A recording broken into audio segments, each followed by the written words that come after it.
Bonjour à tous et bienvenue pour cette nouvelle vidéo sur les métaprogrammes. Aujourd'hui, on va parler du métaprogramme qui s'appelle tri sur soi ou tri sur l'autre. Oui, vous vous demandez peut-être là, à force d'avoir suivi les vidéos sur le métaprogramme, qui a inventé ces noms sur les métaprogrammes? Je pourrais pas vous répondre précisément, mais en tout cas, celui d'aujourd'hui, il est très simple à comprendre. Est-ce qu'on fonctionne en tri sur soi ou en tri sur l'autre? Ça consiste tout simplement à regarder si la personne ou soi-même, quand on regarde comment on fonctionne soi-même, fait attention à satisfaire ce qui est important pour elle ou ce qui est important pour les autres. Tout simplement, si je suis au travail et que je suis dans une réunion qui devait se terminer à 17h mais qui s'éternise jusqu'à 17h30, voire un peu plus tard, et que moi, je dois partir à 17h30 si je vais aller chercher mes enfants, et que lorsque je l'exprime et que je dis il faut que je parte pour aller chercher mes enfants, j'ai quelqu'un de la réunion, mon patron, un collègue ou autre, qui me dit non mais il faudrait vraiment que tu restes pour soulever tel et tel point pour pouvoir parler de tel et tel sujet. Eh bien, si vous prenez vos affaires et que vous exprimez avec toute la bienveillance et toute la justesse nécessaire le fond de votre situation, mais que vous allez chercher vos enfants, vous êtes ce qu'on va appeler en tri sur vous, en tri sur vous-même, puisque vous faites passer ce qui est important pour vous avant ce qui est important pour les autres. À l'inverse, si vous restez dans la réunion malgré tout parce que c'est important pour vous de pouvoir répondre aux besoins et de pouvoir satisfaire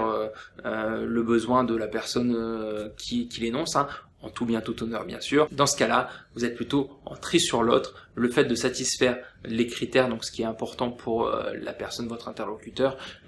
passe avant la satisfaction de ce qui est important pour vous. J'ai fait exprès de prendre cet exemple-là parce que on pourrait se dire comme ça intuitivement que être en tri sur soi, c'est être égoïste, alors qu'être en tri sur les autres, c'est être altruiste. Alors que non, en fait, vous voyez bien que c'est un peu plus compliqué. Ça peut bien sûr être le cas dans certaines situations, ça peut être bien sûr le cas s'il y a des excès, mais en revanche, bien sûr que c'est aussi important de satisfaire ces critères, de satisfaire ce qui est important pour soi, et donc comme d'habitude, ce qui est important, c'est d'avoir de la souplesse dans le comportement. Et il y a un dernier mode qui dépasse un peu cette opposition binaire, tri sur soi, tri sur les autres, qui est le fait d'être en tri sur les deux en même temps. Alors on n'est forcément jamais simultanément exactement au même moment, mais c'est le fait d'avoir la souplesse pour passer d'un mode à l'autre.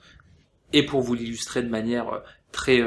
concrète, deux exemples. Le premier, celui du thérapeute, de l'accompagnateur dans un accompagnement, ou du coach dans une démarche d'accompagnement personnel ou de thérapie. En permanence, le coach ou le thérapeute doit pouvoir basculer d'un mode où il est en tri sur l'autre pour réellement comprendre l'autre, pour comprendre ce qui est important pour lui, comment le faire avancer, et en même temps revenir à lui-même pour garder le fil de la séance, construire sa séance et savoir où il veut aller en fonction du coup de ce qu'il estime lui important pour faire avancer la personne en fonction de ce que la personne lui a dit, lui a donné à voir, lui a exprimé. Deuxième exemple, assez proche, celui du manager. Un bon manager, ou en tout cas la vision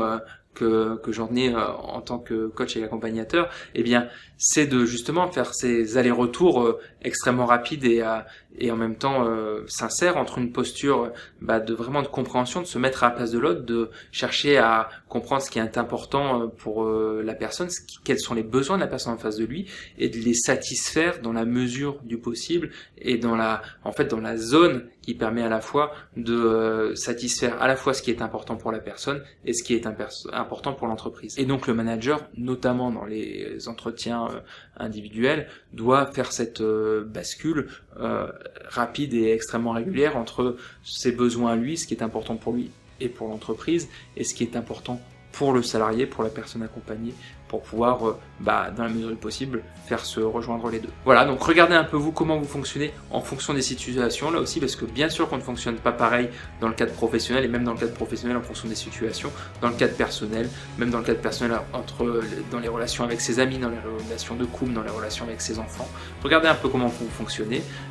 observez les différences en fonction des contextes, et puis si cette vidéo vous a plu, n'hésitez pas à mettre un petit pouce en l'air, à laisser un commentaire aussi en dessous de la vidéo, et puis vous pouvez toujours donc télécharger l'ebook sur changeraujourd'hui.com que je vous offre pour développer vos compétences, votre performance et votre bien-être. Je vous remercie, je vous dis à très vite pour une nouvelle vidéo. Ciao.